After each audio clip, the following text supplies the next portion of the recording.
Hello, everyone. Thank you for joining me today on this EA Zoom meeting. My name is Sarrah West, and I'm an evolutionary astrologer, but I also add a little bit of traditional into my practice on occasion. You can find my website at onesagesview.com. I've been a practicing astrologer since 2013, focused on Jeffrey Wolf Green and Stephen Forrest as my primary master teachers in that material. Additionally to this theme of vocational astrology, I wanted to add that in my day job, before I entered into astrology, I've been in recruiting in the technical industry and also about 3 or 4 years in a college as a director of career services. So I have quite a bit of extensive background in careers, and a lot of people have come to me about careers and where to navigate, how to navigate their career. So I feel comfortable in this in just an everyday life conversation, but adding in the astrology always helps. And we'll get started here on my slides. So hold on one second.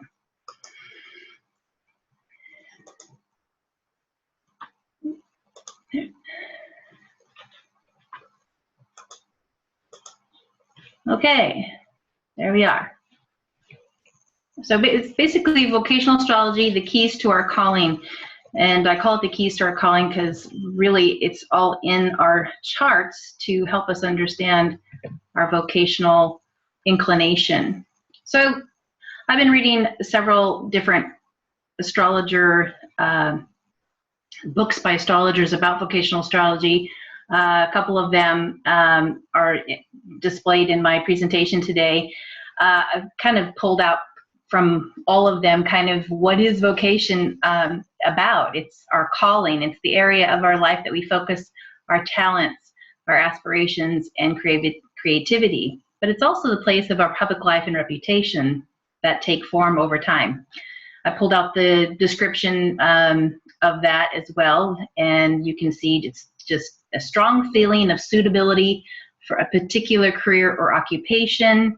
It's a calling, life's work, mission, purpose, function. Also a person's employment or main occupation, especially regarded as particularly worthy and requiring great dedication, a trade or profession. So if you look at that description and understanding, kind of it spans pretty wide. It can be something that we do for a long period of time, or it requires education, but there seems to be something more to it. And I think Brian Clark put it in his book quite well as vocation is an internal tone, a poignant, moving feeling that there's a place for us to be in the world. And as a part of this conversation around vocation, I put out on Facebook a question to other evolutionary astrologers on one of the groups I'm in and asked them for just, how do you approach that? And I wanted to kind of have an open dialogue to see what others were thinking about in terms of vocation astrology or how they approach it in conversations with their clients.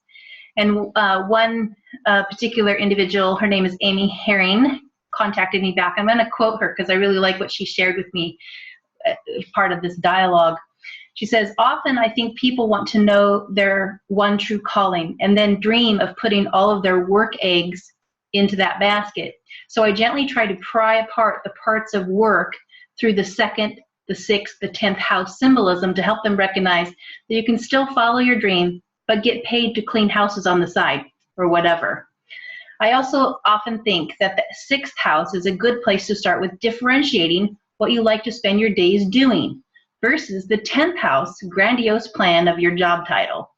I usually give the example of a doctor. A doctor wears the white coat and is the health authority, but every day, what are they spending their time doing? They're talking and listening to people, doing paperwork, and solving mysteries for their patients. I thought that was pretty interesting to how she kind of put those all together. And you can find more on Amy at her website. I think it's called Heaven's heavenlytruth.com. Anyway, I wanted to put that out there because I kind of like what she had brought up in the conversation. Just to give folks who are new to astrology, maybe you're new and pondering this question, just want to have this slide here on the themes of the houses for Western astrology. If you want to look at this, there's other ones out there. This is just one of them. I'm just sharing this for beginners so they have a sense of what the houses are. I'm not going to go through them, but you can refer back to this if you want, or others that are like it out on the internet. Because a lot of where your planets may be speaking to can fall into any one of these, and it could influence the vocation inspiration for you. So we'll go into that a little bit more here in just a minute. So looking across several resources, it's really honing in. I kind of made a bullet list of what it tends to be the most common talked about points for vocational astrology. And here we go. So there's two slides of this. So the first one is the vocational houses tend to be the 10th, the first, where the ascendant is, second, for the income or your values, and the 6th being your kind of your daily routine, but also work. In I think it was an audio that Robert Blaschke, who's also another astrologer, talked about employment. He talked about entrepreneurs, someone who would be self-employed. Their income would be looked at from the 11th house. So you might want to keep that in mind if you're inclined or your client is inclined for self-employment. The income from the employer is the 2nd house and its ruler. And then we also look at the planets prominent in the 10th house, and I'm listing the astrologers that have talked about this before. There are others, that's why I have the ... but here's some that I have listened to. We look at the elements, the temperament of the individual, and how that sits within the vocation, and what works well and what doesn't work well, depending on the desired direction for what they feel they're being called to. Or if they don't know, it's like, well, let's take a look at these real basic parts of the natal chart. Sun, ascendant, moon, Mars and moon are all important, and I'll go into that. The sun, just because of our ego expression into the world. The ascendant is the mask we wear to our self-identity, that structure, and how others see us as well. Mars is the action-oriented planet, so it's very important in where we move our will and what we take action upon. And moon is our needs, what we need to feel secure, to feel safe in a particular environment, and so forth. The phase of the moon natally, I think, would be also important about how someone approaches life in general in a larger brushstroke consideration. Robert Blaschke and Nick Dagan-Best also talk about the synodic cycle of Sun and Mars, and those are important from respect of the Mars and its situation to the Sun, and we'll talk about that more in just a minute. I have another slide on this one. A really fun technique is the final dispositor technique that Noel Till uses for extending the midheaven. We'll do that here in just a moment as well. Also, the 1st house, identity to the world, the 10th house, environments, will be focused upon, and Noel Till kind of puts those together often in his consultations, and he does a lot with vocational astrology with the sun, or the ascendant, or excuse me, the sun-moon combination, like midpoint. Sun is ego, solar expression, moon is the emotional security as well. We also want to take a look at the aspects of the planets that are in the vocational house, especially the 10th house. But I also would take a look at 1st and 6th for T-squares, squares that are connected to those as well. I put the 10th here, but I think I would add in the 6th and the 1st as well, and I'll describe that later. Noel Till also talks about peregrine planets, and we'll discuss those in the examples coming up. And peregrine is a planet that receives no Ptolemaic aspects in the natal chart. So it kind of stands out and how the person will behave with that planet in their chart. I also look for the Oriental planets, what was the last planet to rise above the ascendant before the sun did. So we look for that planet as well, except for Mercury and Venus, because they're so close to the sun anyway. If those are the planet that were the last one, I don't look at those as strongly. Also look for Aries point planets connected to the 10th or the 10th ruler. Also out of bounds. I have a little detail on that somewhere here. Hold on one second. Some people might want to know what out of bounds means. Basically, an out of bounds planet, a planet is considered out of bounds when its declination is beyond the outer bounds or limits of the sun. So that's greater than 23 degrees and 27 minutes of declination, and you can get those reports in your, I know for sure, Solar Fire, and I think you can also get them in WinStar. I don't know other programs, but I think you can get those in the report section. It's either north or south, so you can have it out of bounds either way. And so these out of bound planets tend to be a little bit out of control. They're a wild card. They're pushed, stretched, and they're over the top during these periods. But if it's in the natal chart, it's going to behave that way as part of the nativity of the individual, and especially if it's in one of the vocational houses I've discussed. I know that when I put out my poll, people wanted to kind of explore the south node, the nodal axis is related to the vocational. We'll talk about south node. What we have is talents that we're bringing in from before, where our comfort zones are, which can be both pros and cons when it comes to vocation, depending on what you're doing. Past relationships, how they'll play into the picture, and obstacles that will show up in our vocation, as well as a part of that nodal axis playing in our lives. So node is our growth areas where we're maybe not as comfortable and in tune with, and that, so where does that sit in the vocational houses, and looking at that, also looking at coworkers and managers and those relationships and how they sit with related to the vocation houses. And then just kind of Mars, talking about Mars here with the action-oriented and, you know, risk takers versus risk-averse people. And Robert Blaschke goes at length in one of his NORWAC lectures that has been recorded, and it's a really great lecture on that. Also, I do a little bit of traditional astrology where they look at the 10th whole sign house, its ruler, and its condition, and that tells a lot about how the vocation will be for the individual. But they also have the releasing of a lot of spirit through the zodiacal releasing, which I'm not going to go into here, but you have that in your list here that you could use for understanding the career.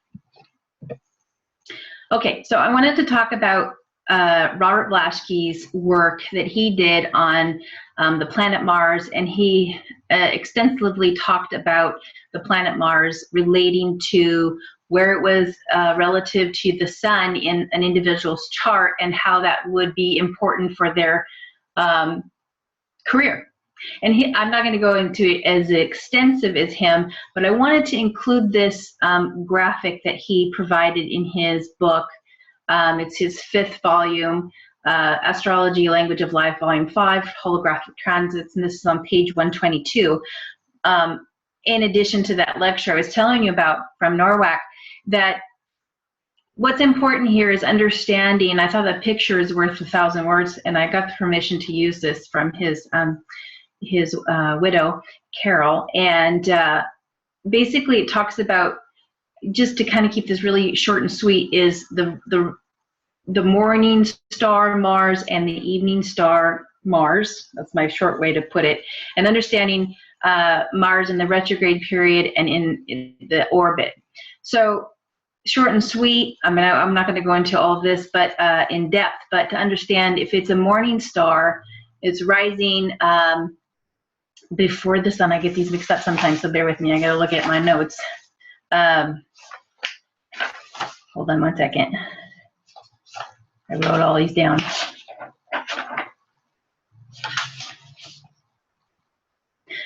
Okay, so if it rises before the sun, it's a more aggressive and more inclined to be an entrepreneur and want to work for the self.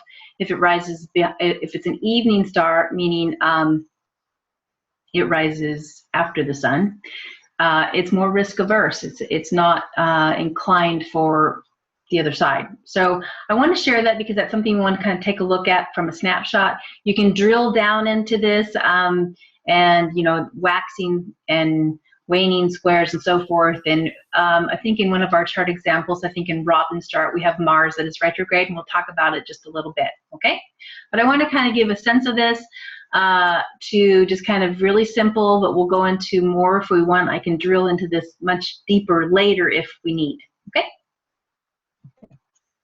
Okay, so considering the nodal axis from a vocational point of view in conversation or dialogue, what we're going to be looking at is the south node and the ruler within the houses of vocation. So the houses, the 10th, the 1st, the 2nd, and the 6th are the houses I'd focus on.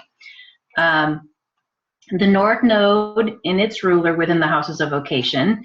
And the reason I think the north node is important is when that would turn on for someone, because south node right out of the gate is on, and Stephen Forrest told, I think in one of his retreats, I remember him saying that the south node is turned on once we're born. It's activated, but north node takes time for us to kind of activate it over the life.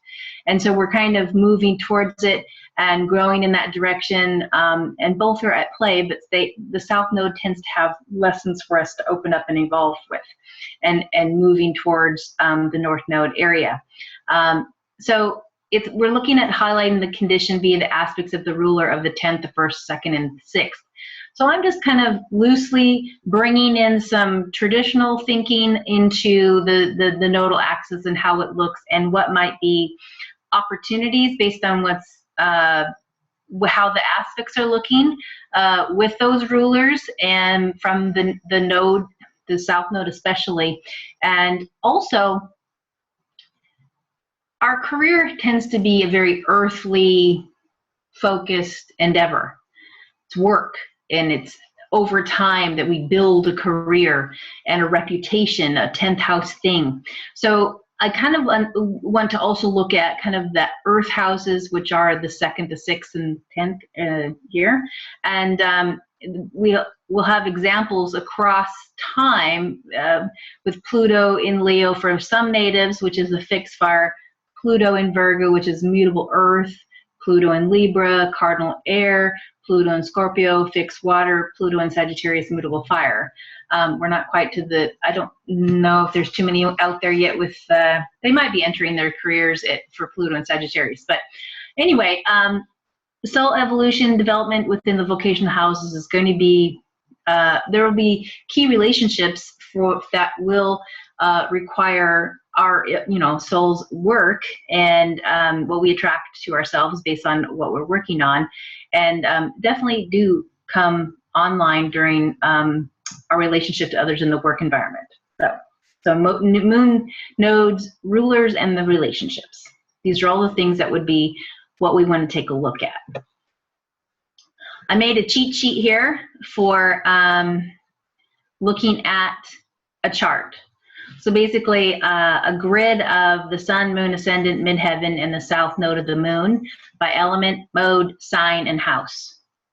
Then I like to dive into some more specifics around the planets on the midheaven in the 10th. You can do the moon phase at birth. I'm not going to do extensive on that right now, but I think that's in a general, nice, broad brush view of the native individual. And just from a traditional astrology lens, which I just came out of a retreat for traditional astrology, so I found that it's quite useful for some other techniques, but 10th whole sign house, the sign, the MC, and where the MC would be floating, because sometimes it can float beyond the 10th from the 9th to the 11th and so forth. and what the 10th, where's the 10th house ruler in that whole sign house system and its condition. That tells me a lot about what the individual will have in their career and what will be periods that are challenging, which can be helpful. Ruler of the ascendant, now back into Western modern astrology or evolutionary. The ruler of the ascendant is in what house, the ruler of the sun in what house, etc., or sign and house, excuse me. These are all things that I'll be asking as we go through a chart. So we'll go through these. If you want to later, I can send this, I can add this as a document into the files on our group, and you can grab this at any time, okay? So I'm just moving along here, and we can refer back to this as we need. Okay, so on my example of a, on my example for a final dispositor, this was Noel Teal's method, is basically he releases from the midheaven and then he just goes through each one. So let me grab a little thing here. I'm not very good at this little annotation. Oops, I just lost my thing. There we go. Let me grab this. So basically we're looking, one didn't work. Draw. Okay. You can move that out of the way now.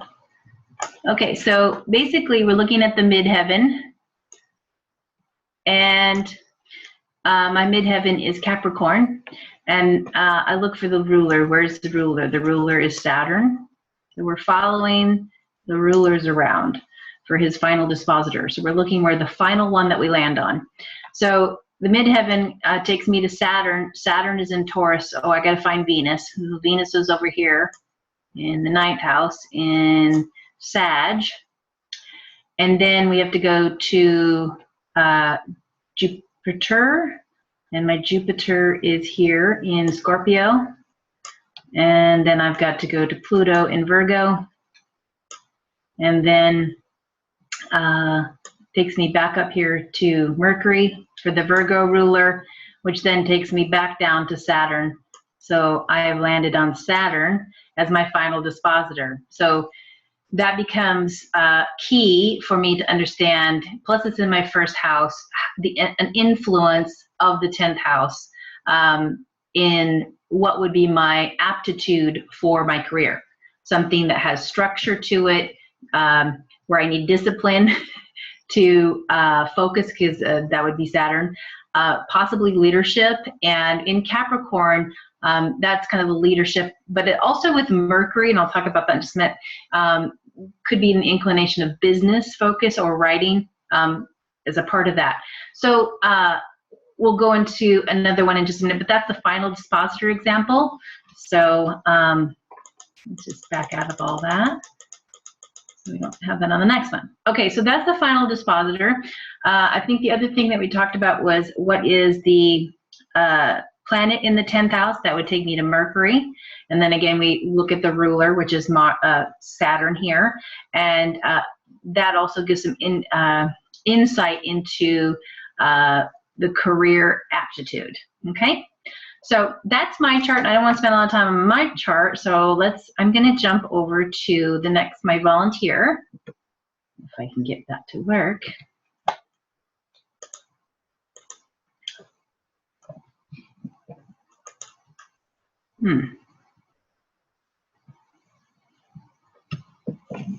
There we go. Are you there, Robin? You can unmute yourself. Yes. Hi. So I put together a little snapshot of your chart here. So right off the bat, looking at my grid of sun, moon, ascendant, midheaven, and the south node of the moon, I wanted to look at the elements and the mode and the sign and the house. So we have your sun is in an earth sign. It's mutable in view, and it's in the sign of Virgo, and it's in the 8th house. So we have that. And then we have moon. Moon is in an air sign. It's immutable. It's Gemini in the 6th house. And then the ascendant is Sagittarius in a fire, and mutable fire, excuse me, Sagittarius, and of course that's the ascendant's the first house. And then the midheaven, which rules your 10th house, is Libra. It's air, it's cardinal, yeah. And then the south node of the moon is Gemini, also air, mutable. Okay, so that gives me, right off the bat, I'm seeing one thing in Earth, the sun, and then three air and one fire. Just from a mode, just from an element perspective, there's a lot of intellectual, mental, the air quality, right? So that would be, something that just from a general sense, I would know you would need that in whatever career you're looking towards or you're directing. It would be what you would call you, it would attract you, yeah? Then if I look at the mode, I see mutable, mutable, mutable, cardinal, mutable. That tells me just with that, you feel very comfortable with changing dynamics. Things can happen, but you can also move quickly yourself, right? Like I don't even have to look at anything else, and I just know that is something that would attract you, and you would attract you. Yeah? We need lots of flexibility and change. Yeah, lots of change. Be stuck. Exactly. So, and then signs, Virgo, Gemini, Sag. I'm not going to go into much of that, but there are a lot of mutable signs here. That's easy to see. Plus a cardinal on the midheaven tells me that you can create the change. You're a part of the change, but you're also over time are creating it, manifesting. Things are manifesting from that as well. Then I look, what's the prominent planet in your 10th house? Well, it's Neptune. Neptune in Libra. Yeah. So right there, then, okay, we have lots of change from the mutability, flexibility, stimulation, mental stimulation, intellectual stimulation, exchange of, communicative. But Neptune there makes me think that there's a creative element to whatever you would pursue or be attracted to, yeah? And aesthetically pleasing as well. You have to have that as well.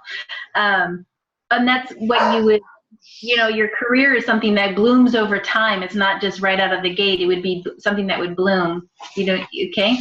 So now we're just picking colors, for the palette here of your career. So the ruler of the 10th house whole sign, I'm going to pull in some traditional here, just bear with me for a second. Your 10th house whole sign is actually Virgo. If I count 10 signs away, Sag is 1, 2, 3, 4, 5, 6, 7, 8, 9, 10. So to me, just from whole sign perspective and the traditional and the ancients, they would have looked at Virgo as being a strong peak for you. And there's a lot that goes with that. There's more that's extending the mutability. It's also telling me that your Sun and your Jupiter are super strong, okay? And but in this porphyry system, we're looking at the moon, or excuse me, the Jupiter in the 9th and the Sun in the 8th. So, but I kind of keep that in the back of my mind as well. The moon in Gemini is also ruled by Mercury, and the Mercury sits in the 9th. So now I've got this connection in the 6th and the 9th as influences as part of the career. So we have the moon in Gemini, speaks to me like co-workers, your daily work. So you need a lot of change, communication, talking in your job, your daily. And that's going to feel very comfortable to you. And there's a social aspect with the Mercury. Also in air, they're kind of, they're both in air signs. So there's this really good open kind of from the intellect and the social, the mental part of the career that's happening, and maybe the exchange of ideas, and maybe teaching, because the Mercury being in the 9th. You follow me so far? Like, yes. Things start coming out. With your Sun in Virgo and Jupiter right next to it, it's really expanding that Virgo. So there's this extra, you get fueled by the detail of something, project, or health-minded. In the eighth, with the Virgo in the eighth, it makes me think of possibly even hidden health or hidden things like that. So as you can see, now we're starting to find career, or we're kind of putting our fingers on potentials of career that have some kinds of themes to them. You follow me so far? Yeah. So these are all, and helpful as we kind of get closer. If we had like, well, I don't know what to do. You know, if you're a 19-year-old and you're thinking, what do I do? What's my next step? What's my next move? This is where you would start kind of feeling it out, right? Especially if they were off to college and they didn't know. And just like, well, get started on the basics if that's where you're going to go. And if not that way, maybe there's an alternative way, right? That you're going to take your career. We also know that your ruler of your south node is also Mercury. So you bring that to the, you bring that from the past. You've been here before, been there, done that. Mercury is trining it, so it's a supporting mechanism for the career as well. So that your Mercury, you feel very comfortable there, if that makes any sense. Yeah? So, but what else is happening to Mercury, because it is your south node, right? Like, is it Mercury, or is there something else that you're going to evolve from as you move towards your north node in Sagittarius, right? Yeah. So, because that happens sometimes, that we spend so much time in our careers over our life period. We have our daily, and that south node sits in the daily habitual house, and your Mercury's doing all right from that perspective, but it's something that you're evolving to go to the 12th. You're evolving to go more into a place where you're in solitude, or you're away from the public eye or something, but you're possibly in a teaching capacity, because your north node ruler is also in Virgo up there near in the 9th house, right? So there's this kind of hidden, yet there's some kind of outreach there. So you see how that's playing, like how that's kind of forming for you? Yeah. It took a long time for me to really find a way to manifest making any kind of living out of making that Gemini work, because it's got such a strong need for flexibility and change. Yeah. It made it really hard for me to stick to something or make a decision or, you know, fit into any kind of structured environment. Right. That was the challenge, yeah? Yes. So, but I've made it work. Not that it's a career I'm completely satisfied with. Right. But I made it work so that, you know, at least I'm working with it. Okay. So you also have Neptune in the 10th, and Neptune can take on different flavors, right, in terms of the aesthetic, the spiritual piece, the relation, you know, because it's sitting in Libra, so it's, you know, how we define that relationship. And also can be kind of a place of not being able to contain something, because it's Neptune, right? So, but sometimes with the Neptune in the 10th, it's indicating a lot of creativity, you know, like musicians have Neptune there, or if it's if the 10th was ruled by, say, Neptune, Pisces, right? But sitting in there, it's how have you experienced your Neptune in the 10th? If you could expand upon that. Well, it's made it somewhat somewhat elusive, and as far as finding my place in the world, and idealistic and hard to grasp, and also, you know, I guess it makes it hard to want to be seen, because Neptune is kind of hidden. So it's a challenge, and it definitely is vital for me to be able to feel like I can express myself creatively, intellectually, in service, healing. I mean, all those things are vital to me. Right. Or I can't really feel alive. Right. And you just covered a couple of, like what makes you feel vital. So I'm going to jump to your Mars because of thinking of Mars and Aries, but your Mars is in Pisces, so it's influencing your Neptune, right? There's that dialogue there because it's in Pisces. But now I asked Linda for when, you may know this date or this timeline in your life. Mars was retrograde when you were born, and I don't know how far back it goes, and I don't know when it's stationed direct. Do you know when that happened in your life? Yeah, it was, I think it was quite later. I think it was in my 40s. Okay, so in the adult life, this is the key, because if it happened in the childhood, no, I remember looking, and it was later. So it would have been pretty significant. And Mars, when it stations retrograde or direct, definitely when it goes from a retrograde to a direct, there's some kind of new, it does influence the career, because it goes from the internal to the external push of the will, right? Even if it's in Pisces. So I would be curious to what was going on in your life when that did take place. If I was an astrologer and you weren't quite at that place, or you were right sitting on it when it was going, you would probably be in a conundrum of, oh, okay, there's a lot of change going on, and where am I going now? Because that is an indicator. Mars is the indicator of that happening. And sometimes that's when a totally brand new career will come online. I'll take a look at what that date was and see how it coincides with when I started doing what I'm doing now.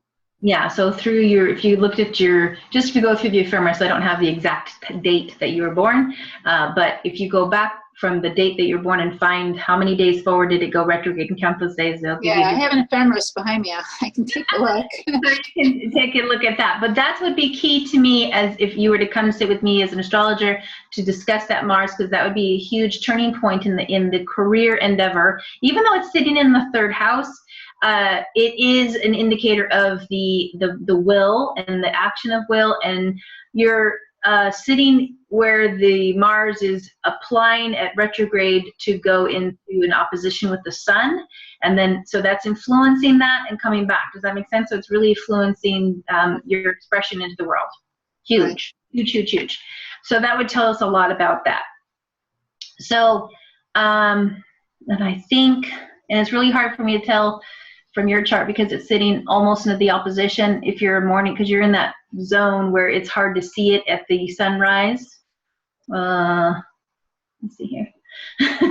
Because you're almost at opposition, and when it's at opposition like that, it's really hard to see because it's under the beams of the sun when it's rising, right? Because the sun comes up and then Mars is down below. If it was the other side, the sun is setting, Mars isn't,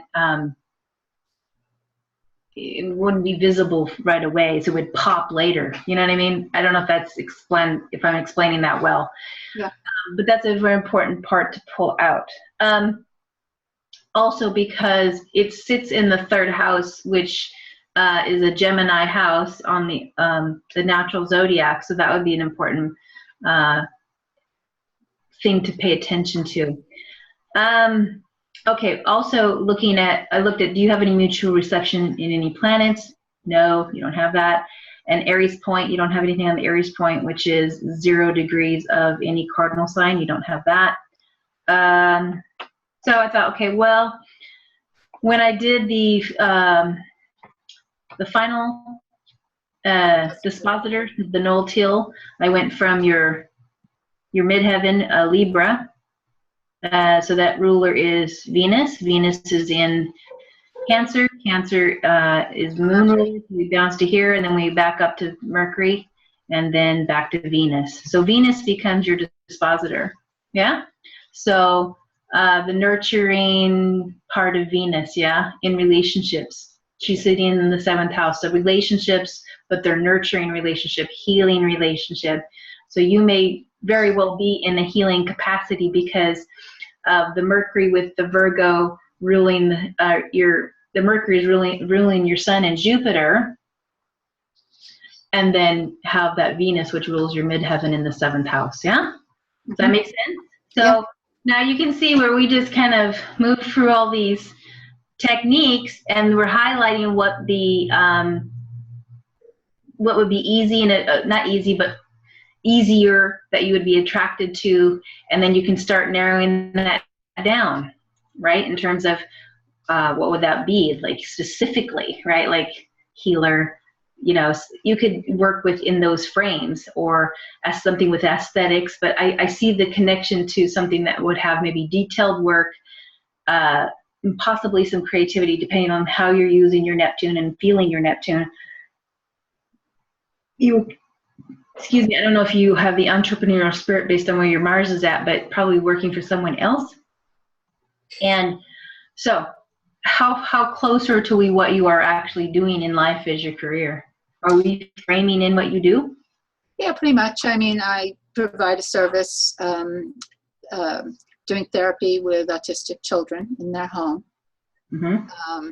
So I do have to use mental creativity. Mm-hmm.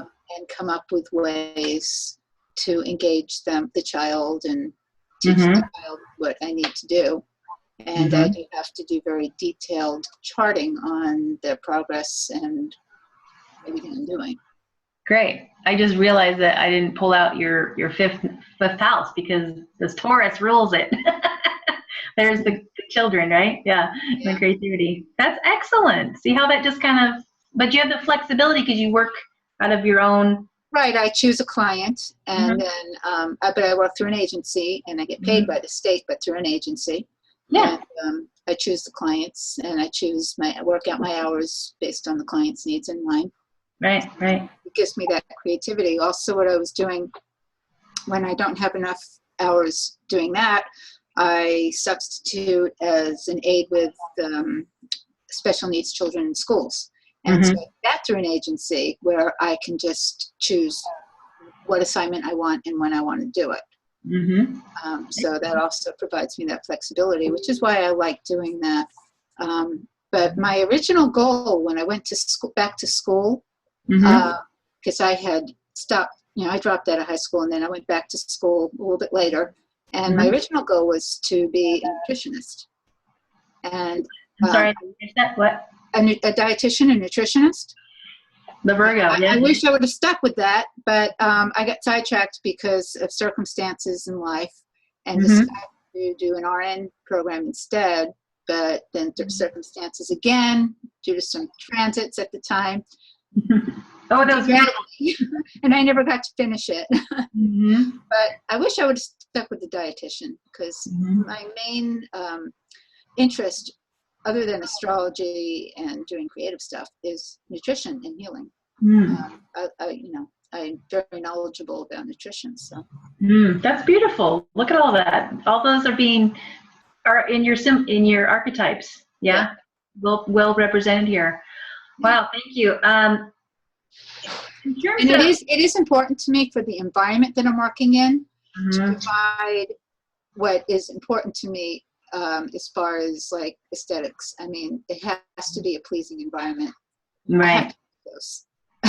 If I can't see outside, if I don't have any windows, I'm not happy. That's very important. Yeah. Your final dispositor. Venus. Right. Excellent. I'm trying to think of anything else. I think it's also important to be able to communicate kind of potential blocks, potential obstacles, challenges, or blind spots that an individual might have based on the combinations that we just went through. And you were kind of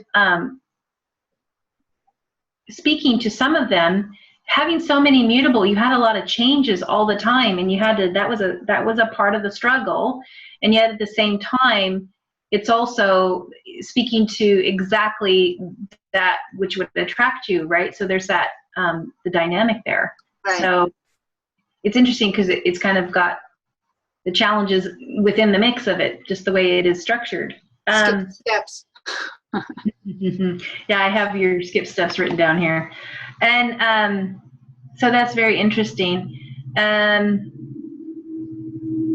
from the dialogue that you might have in evolutionary astrology, also with your Pluto in the 8th in Leo, and the Sun being close as a part of that, how does that come into the your consideration, even though it's the 8th. I mean, it's from an evolutionary standpoint, where your evolution is coming out of that.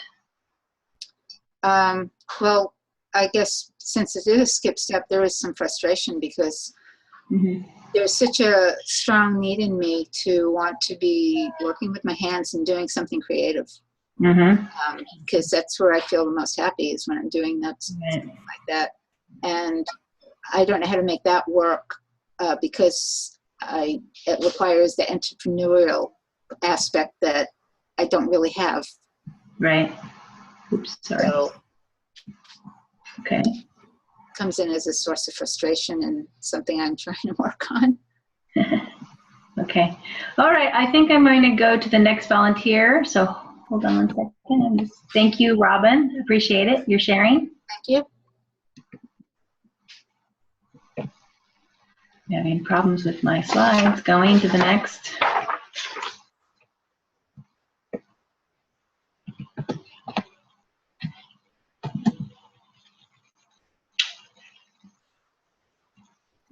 Sarah? Yeah, I'm trying to switch it, but it won't switch. Click on the screen. Just click anywhere. Try it. There it is. That's good. Oh, what did I just do? Sorry, I have to go back. I hit too many times. Sorry about that. Okay, Brooke. Okay, for Brooke, right out of the gate, we see the sun is in fire up there in Aries in the 9th house. That's a cardinal sign. We have moon in air, cardinal, Libra in the 2nd, but it's kind of, I would look at it as cusp of the 3rd. And then her ascendant is in fire, fixed Leo, 1st house, of course. And then we have her midheaven is in fire, in Aries, cardinal. I'm also noticing that it's at the 29th degree, which is a critical degree. So I'm making a little mental note of that. So I see fire, air, fire, fire. So Brooke must be quite a firecracker.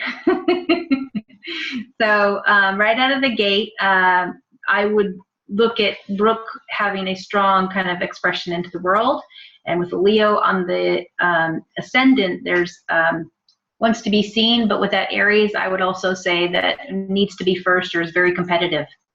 So definitely making sure that the career allows for that expression, otherwise she might get bored or make someone really angry at her. Okay, so we have, let's look at the 10th house. Interesting, we have Venus in Taurus, a sign that she rules, which is interesting for that. And we have, let's see here.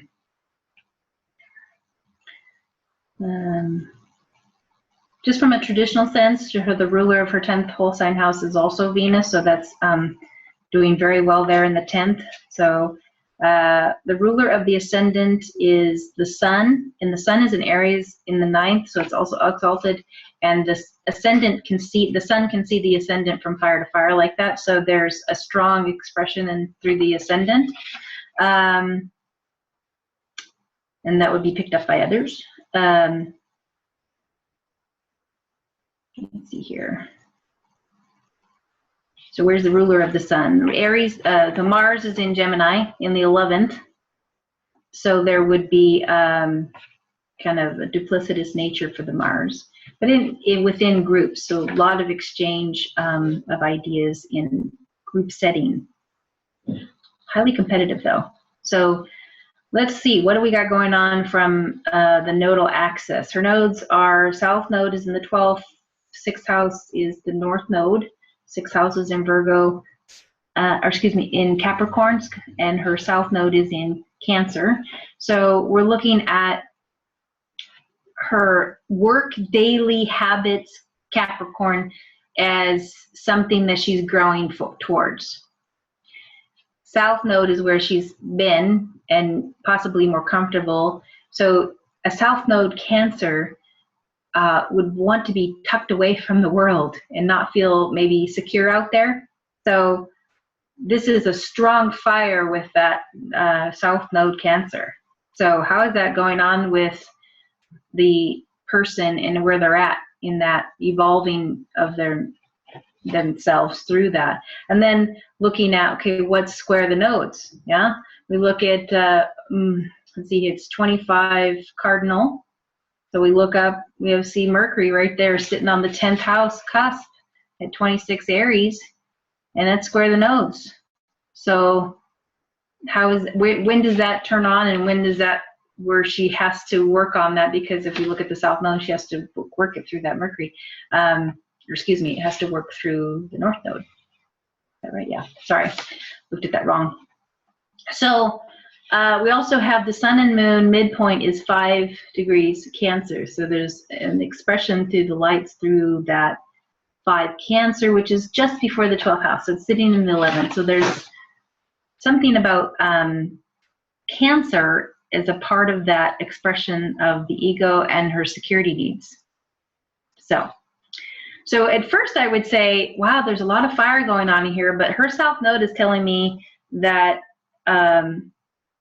there's this nature being in the unseen, in the behind the scenes, but there's a competitiveness instilled in her birth. So this is where she's growing. And she's also growing into the 6th. So the daily routine work in Capricorn, hard work, duration, is a part of that language. And that North Node ruler is sitting in the 6th house in Aquarius. So maybe it's in a way that's unique and eccentric in a way, how the work is, or in a new kind of way. So, okay, what else we got? I also wanted to find the Oriental planet. What was the planet that rose before the sun? That would be Saturn, is also now highlighting that 6th house again. We look at the final dispositor. If we go through the midheaven, Aries, we go to Mars. Mars is in Gemini. We go to then the Mercury, back to Aries. So we have a loop right there. So that might not give us enough information. So that Mars and Mercury are in mutual reception. So maybe I need to go through some other place. If I went through the sun, I'd probably end back in that loop. It would be sun to the Mars, Mars to the Mercury, and then back to the Mars. So that's not giving me that much more information. So if I go through the ascendant, I get a little bit more information, but it still kind of loops back.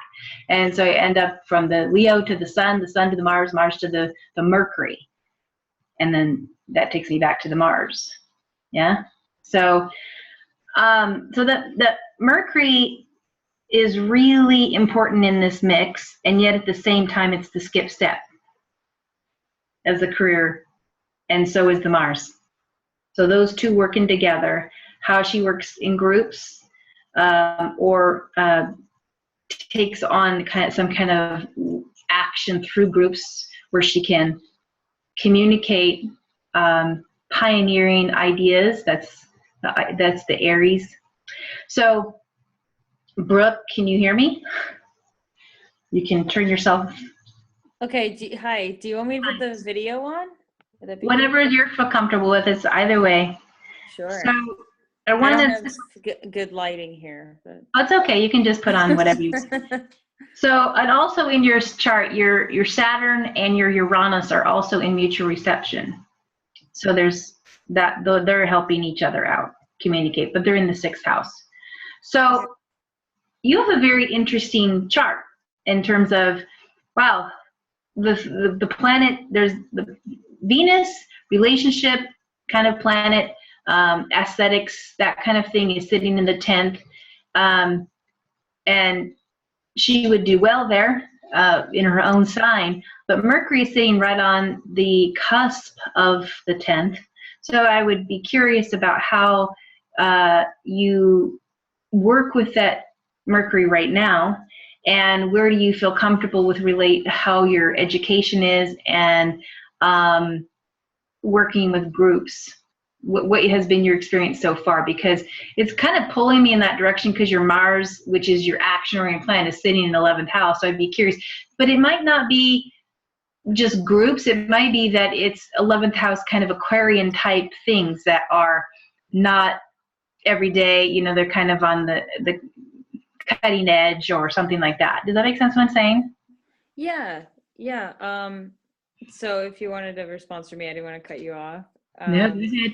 Jump in. Yeah, so I mean, if you wanted to know, so I've had my career kind of bounce all over the place. I actually like kind of had quite a bit of like instability, and like just, you know, a lot of, you know, reactions to trauma and stuff. And so interestingly enough, I mean, I finally kind of like got some independence in that way. And now I work as a, and I share that because I'm a peer recovery advocate at like a crisis program.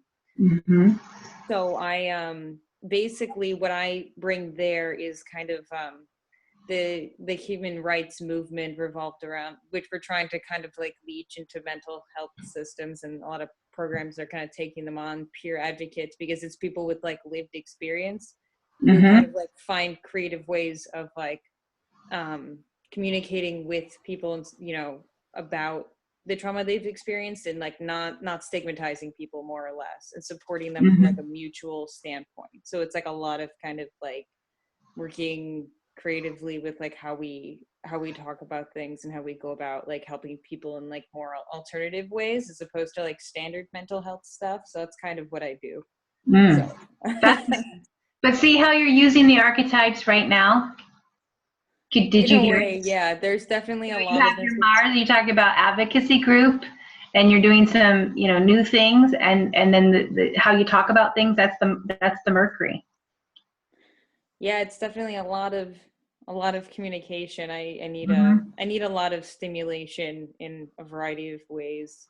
Like just communicating or just self-expression and stuff. Right. Yeah. So you're definitely using your nodal axis in your vocation over the life. That's your skip step, right? Like that is where it's going to play for you. So you'll have growing, you know, as you move through that more over time. I mean, you're definitely going to be see that more and more, and it'll turn on even more as you grow towards, you know, the node as you evolve, right? So I also noticed that your Venus, which is prominent in your 10th house, is also opposite Pluto. Yeah. So that's a dynamic that's influencing, you know, how you are in your, over time, your growth into your 10th house. I mean, you have this Pluto at opposite it, quite the tension to your Venus. Yeah. So that influences how you may have the trauma to go back and forth between the family and the career, or your, you know, how you go out in the world at first, and then how you make mature into that over time as you're on your own, right? Yeah, no, it's definitely hard. I feel like very like attached to my family and being with them, and I live out of the state, and you know, I'm just trying to you know, like I feel like Venus and Taurus for me is like I need to sing and be, you know, like in nature all the time and ground. Like I feel like the Venus and Taurus is like, it's like my saving grace, like just like whatever it is, actually, like whether it's exercise, hiking, herbs, plants, Right, because it's in your 10th house invisible. Interesting you would add hiking in there, because that to me is like that Aries right on the midheaven, because people will see that your 10th house in your midheaven, so they will recognize that you hike in the woods, and that's something that just would describe you, right? And over time, it would become like reputation. You would be known for that. But there are other things within your vocation that would show up in that archetype, those archetypes as well. Yeah. So when we were talking about your south node in the moon, we only have a couple minutes left. I always want to touch on this real quickly because I think it's super important, because of your south node being 12th, how comfortable you are being out in the world, because that south node moon in Cancer with the moon in Libra, which kind of speaks to the your Venus in the 10th, but it's in the second. It's like what you value, right? But it's by, let's see here, your moon is in the second, so it speaks to your values, but it's kind of really close to the third, so I don't know exactly how it's behaving. but that how secure do you feel in communicating with others? Or are you bringing that out for others to in your work? It sounds like that's what you do. How they. Yeah, I feel very comfortable talking to just about anyone. I mean, like, I see people in like some of the most difficult and like desperate situations, and I almost feel like comfortable in that for some reason. But I also like have to retreat and like put a lot of time into like being alone and like being able to, you know what I mean? That's To recharge, you have to go into the alone space, the solitude to be able to offer up your. Okay, that's very, very cool. So you, that would be important to have in the conversation about, well, you might want, if you were having this conversation with someone else about, the need to seek solitude so you could rejuvenate your battery to go back out and do what you do in that high, the fire, cardinal and the fixed on your ascendant, right? That's a lot to offer into the world, but then to know when you need to pull back and take care of yourself. Yeah. Yeah, So. self-care is definitely a very, it's a big practice of mine. Yeah, like routine and all that. Awesome. Yeah. Cool, thank you. Yeah. So I don't have anything else because we have limited time, but I wanted to encourage others to look at how not just early career, when we're maybe in our 20s and before we hit our Saturn return, how our vocation, how it's starting out, or we're picking up from our childhood lessons and bringing them in, and then they're finding out maybe they don't work, and that's kind of the South Node story. So we try to move towards our North Node, or maybe we're working on the skip step, and that shows up in the relationships at work. But I think what's lovely about astrology is we can take a look at this and realize, we can go back at it again, or we know that we're upon big changes, and it's less scary when we know that that's the time. That's what the moment of time is. We can look at our progressions, our transits, our solar arcs, and understand these changes, and especially as it pertains to our livelihood, our careers, and our callings. So thank you for the time today to share this sharing about the vocational astrology, and hope you take these techniques and use them yourself. Thank you. Thank you so much. Thanks, Sarah. Can you click on stop share, please? Yes. Stop share. There you go. Great. Thank you so much. That was very helpful. And thanks to our volunteers, Robin and Brooke. So, Sarah, we'll see you next time. And thanks from everybody. Thank you. Thank you. Thanks, Sarah. Thank you. Fascinating. Thank you, Sarah. Thank you. Bye. Thank you.